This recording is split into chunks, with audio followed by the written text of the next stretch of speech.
வணக்கம் குழந்தைகளே, இது வகுப்பு 2 பாடம் 16 ஆத்திச்சூடி. ஆத்திச்சூடி. ஒரு குளத்தில் நிறைய மீன்கள் இருந்தன. ஒரு குளத்தில் நிறைய மீன்கள் இருந்தன. மீன் குஞ்சு ஒன்று அதன் அம்மாவுடன் இரை தேட சென்றது. புரியுதா?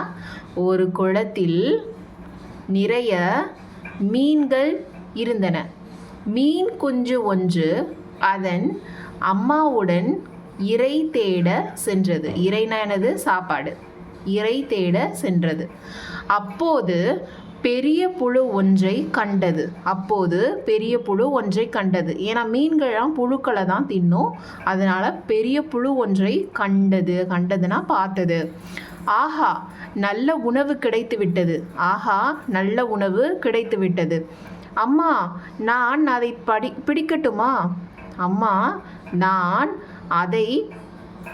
பிடிக்கட்டுமா? என்று அம்மாவை கேட்டது மீன் குஞ்சு. சற்று பொறு செல்லமே, இது போன்ற புழுவை நான் இந்த குளத்தில் இதுவரை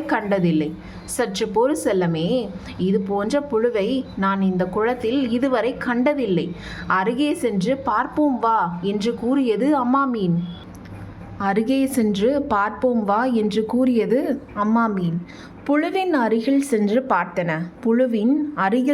பார்த்தன. அந்த புழு ஏதிலோ மாட்டிக்கொண்டிருக்கின்றது அம்மா.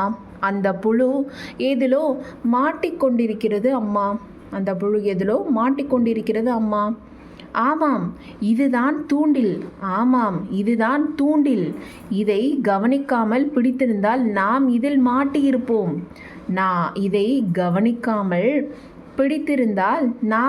மாட்டியிருப்போம் என்றது அம்மா மீன். இனி உங்களைப் போலவே நானும் கவனமாய் இருப்பேன் அம்மா என்றது மீன் குஞ்சு. புரிந்து கொண்ட மீன் குஞ்சுக்கு அம்மாவிடம் இருந்து முத்தம் ஒன்று பெரிசாக கிடைத்தது. பெரியாரை துணைக்கொள். பெரியவங்க என்ன சொல்கிறாங்களோ அதுபடி கேட்டு நடக்கணும். நம்மளோட இஷ்டத்துக்கு எதுவும் பண்ணக்கூடாது. பெரியாரோட துணை கொண்டு நிற்கணும். அது அவங்க அவங்களோட அனுபவத்தை நம்மக்கிட்ட சொல்லுவாங்க. அதனால் பெரியாரை துணைக்கொள். இது ஆத்திச்சூடியில் வர முதல் பொருள். பெரியாரை துணைக்கொள் உள்ள பாடம்னா இது. அடுத்தது இளமையில் கல். ஆத்திச்சூடியில் உள்ள இளமையில் கல். இளமையில் எதை கற்கலாம்? ரகுமாமா ஒரு செய்தி சொன்னாரக்கா. என்ன சொன்னார்? நம் இருவரையும் வேலைக்கு கூப்பிட்டார். வேலைக்கா? ஆமாம், நம்மால் செய்யக்கூடிய எளிமையான வேலைதான் என்று கூறினாள். ஆமாம், நம்மால் செய்யக்கூடிய எளிமையான வேலைதான் என்று கூறினாள். அப்படியா? சாப்பிடும் தின்பண்டங்களையும் கொடுப்பார்களாம். ஓ, பணமும் தருவார்களாம். அவருக்கு என்னக்கா பதில் சொல்வது? இப்போது படிக்கிற வயது அல்லவா? உங்கள் பிள்ளைகளைப் போலவே நாங்களும் படிக்கிறோம் என்று மாமாவிடம்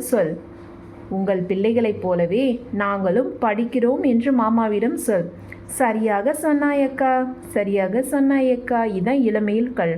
யாராவது வேலைக்கு கூப்பிட்டாலும் நாங்கள் சிறுவர்களாக இருக்கோம், நாங்கள் படிக்கிறோம், உங்கள் பிள்ளைகளைப் போலத்தான் நாங்களும் படிக்கணும் அப்படின்னு சொல்லணும் அப்படின்னு சொல்லி இந்த அக்கா அவன் தம்பிக்கு சொல்கிறான். அதைத்தான் ஆத்திச்சூடியில் உள்ள இளமையில் கல். ஓகே. கேள்வி எழுந்தது, வழி பிறந்தது. மனிதர்களாய் பறவையாய் போய் பறக்க முடியாதா? இவன் நினைக்கிறான், நம்மளும் பறவையை போல பறக்க முடியாதா அப்படின்னு சொல்லி நினைக்கும் போது தான் என்ன வழி பிறந்தது? நம்ம ஏரோப்ளேனில் போகலான்னு வழி பிறந்தது. பெண்கள் நாங்கள் படிக்கக்கூடாதா அப்படின்னு நினைக்கும் போது தான் பெண் கல்வி வந்தது. என்னை போன்றவர்கள் விளையாட முடியாதா அப்படின்னு நினைக்கும் போது தான் அவங்களுக்கும் ஒரு மாற்றுத்திறனாளி ஓட்ட பந்தயம் வந்தது. தொலைவில் இருப்பவர்களிடம் பேச முடியாதா அப்படின்னு நினைக்கும் போது தான் அதுக்கு ஒரு வழி பிறந்தது. என்ன அப்படின்னா தொலைபேசி. இப்படியே சுமந்து செல்வதை தவிர வேறு வழி இல்லையா அப்படின்னு தெரியாமல் ட்ராலி பேக் வந்தது. ஒவ்வொன்றுக்கும் கேள்விக்கு ஒவ்வொரு பதில் வந்தது. ஆத்திச்சூடியில் உள்ள அடுத்த பொருள் என்ன அப்படின்னா வைகரை துயில் எழு அப்படின்னா என்னன்னு பார்க்கலாமா? போகலாமா? அம்மா, நேரம் ஆகிவிட்டது, சாப்பாடு வேண்டாம் அம்மா நேரமாகிவிட்டது, சாப்பாடு வேண்டாம் அப்படின்னு சொல்கிறான் அந்த பையன். வகை வகையான கற்களை எடுத்து வந்தாயா, ஆசிரியர் சொல்லியிருந்தாரே. வகை வகையான கற்களை எடுத்து வந்தாயா, ஆசிரியர் சொல்லியிருந்தாரே. காலையில் எடுக்க நினைத்தேன், ஆனால் நேரமில்லை. காலையில் எடுக்க நினைத்தேன், ஆனால் நேரமில்லை. இதோ பார், நான் சேகரித்து விட்டேன். இதோ பார், நான் சேகரித்து விட்டேன். இரவே முடித்து விட்டாயா, இரவே முடித்து விட்டாயா. காலையில் தான் சேகரித்தேன். காலையில் எப்படி, பள்ளிக்கு கிளம்பவே நேரம் போதவில்லையே. நான் விடியற் காலையில் எழுந்து விடுவேன்.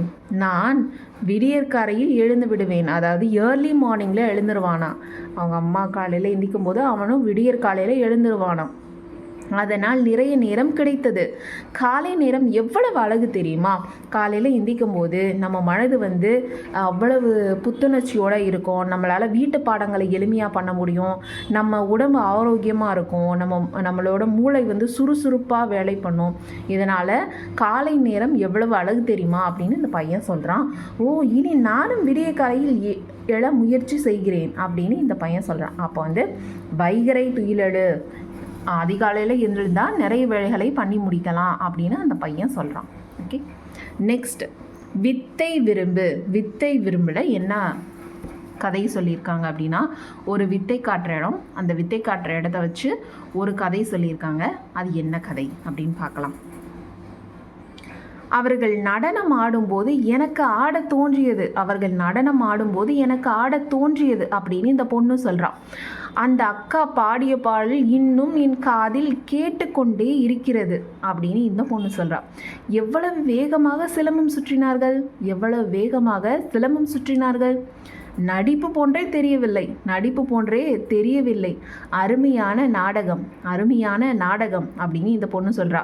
நமக்கு பிடித்தவற்றை நாமும் கற்றுக்கொள்வோமா, நமக்கு பிடித்தவற்றை நாமும் கற்றுக்கொள்வோமா அப்படின்னு இந்த பையன் சொல்கிறான். என்னை மிகவும் கவர்ந்தது அந்த திரையில் வரைந்திருந்த ஓவியங்கள் தான். அப்போ ஒரு வித்தையை பார்க்கும்போது கீழே உட்கார்ந்துருந்த குழந்தைகள், பார்க்குற ஆண்கள், பெரியவர்கள் எல்லாருக்கும் நம்மளும் கற்றுக்கலாமா, நம்மளும் பண்ணலாமா அப்படின்னு நம்மளுக்கு ஒரு மனதில் ஒரு வினா எழுமும். அதனால் வித்தைகள் பலவற்றை கற்கணும் அப்படின்னு சொல்லி இந்த ஆத்திச்சூடியில் சொல்கிறாங்க.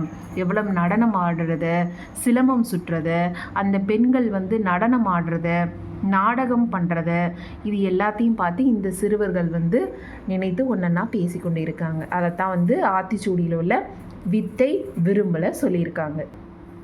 இந்த ஆத்திச்சூடியில் உள்ள பயிற்சிகள் படிப்போம், எழுதி பழகுவோம்ல. வைகரை துயிலெழு. வைகரை துயிலெழுன்னா அதிகாலையில் மார்னிங்கில் எந்திக்கணும். பெரியாரை துணைக்கோள் அப்படின்னா பெரியவங்களை எதுக்காவது நம்ம துணைக்கி கேட்டு நம்மளோட செயல்களை செய்யணும். கேள்வி முயல், நம்மளுக்கு ஏதாவது தெரியலன்னா கேள்வி கேட்கணும். இளமையில் கல், நம்ம சிறியவர்களாக இருக்கும்போதே நிறைய விஷயம் கற்று வச்சுக்கணும். வித்தை விரும்பு. வித்தை விரும்புனா நாடகம், ஆட்டம், பாட்டம் இதெல்லாம் கற்று வச்சுக்கணும். உரிய தொடரை படத்துடன் பொருத்துவேன். என்னடுது, இவனுக்கு என்ன வரும்? கேள்வி, கொஸ்டின் மார்க் அப்படின்னு வந்தாலே கேள்வி முயல். கேள்வி முயல், அதாவது கேள்வி கேட்கணும், கேள்வி கேட்க முயலணும் அப்படின்னு அர்த்தம். இவங்க என்ன பண்ணுறாங்க? இளமையில் கல், இளமையில் கல் வரும். ஓகே, இவனுக்கு வைகரை துயிலெழு. காலையில் சீக்கிரமாக எந்திக்கிறான், வைகரை துயிலெழு. இவங்க என்ன பண்ணுறாங்க? வித்தை விரும்பு. வித்தை விரும்புனா ஒருத்தன் பாட்டு பாடுறான், ஒருத்தன் விளையாடுறான், ஒருத்தன் படிக்கிறான், ஒருத்தன் மியூசிக் இன்ஸ்ட்ருமெண்ட் விளாட்றான், ஒருத்தன் மிதிவண்டி மிதிக்கிறான், ஒருத்தன் டிவி பார்க்குறான், இன்னொருத்தன் ஃபுட்பால், வாலிபால் எல்லாமே டாய்ஸ் வச்செல்லாம் விளாட்றாங்க. அப்போ வித்தை விரும்பு. இந்த நாளுக்குமே 4 புகைப்படங்கள் இருக்குது. தமிழ் சொல் அறிந்து பழகுவோம். பல் துலக்கி, பல் துலக்கி. காலுறை, காலுறை அப்படின்னா சாக்ஸ். கழுத்து பட்டி, கழுத்து பட்டி அப்படின்னா டை. வெள்ளை தாள், வெள்ளை தாள் அப்படின்னா ஒயிட் ஷீட். அலைப்பு மணி, அலைப்பு மணி பெல். மெத்தை, மெத்தை பெட்ஷீட். நிலை பேலை, நிலை பேலைனா வார்ட்ரூப். கணினி, கணினி அப்படின்னா நம்மளோட சிஸ்டமை தான் கணினின்னு சொல்கிறாங்க. சுழல் நாற்காலி, சுழண்டுகிட்டே இருக்கும் இல்லையா, வீல் சேர், சேர். ஓகே. தொலைக்காட்சி, தொலைக்காட்சினா டிவி. தொலைபேசினா ஃபோனு. தோல்பை அப்படின்னா ஹேண்ட்பேக். மடிக்கணினா மடியில் வைத்து யூஸ் பண்ணுற கணினி வந்து லேப்டாப். வளலை கட்டி சோப்பு. நகரும் படிக்கட்டு எஸ்கலேட்டர். மின்விளக்கு பல்பு. மட்டை அப்படின்னா பேட்டு. பொத்தான் அப்படின்னா பட்டன். சீருடை யூனிஃபார்ம். குவளைனா கப்பு.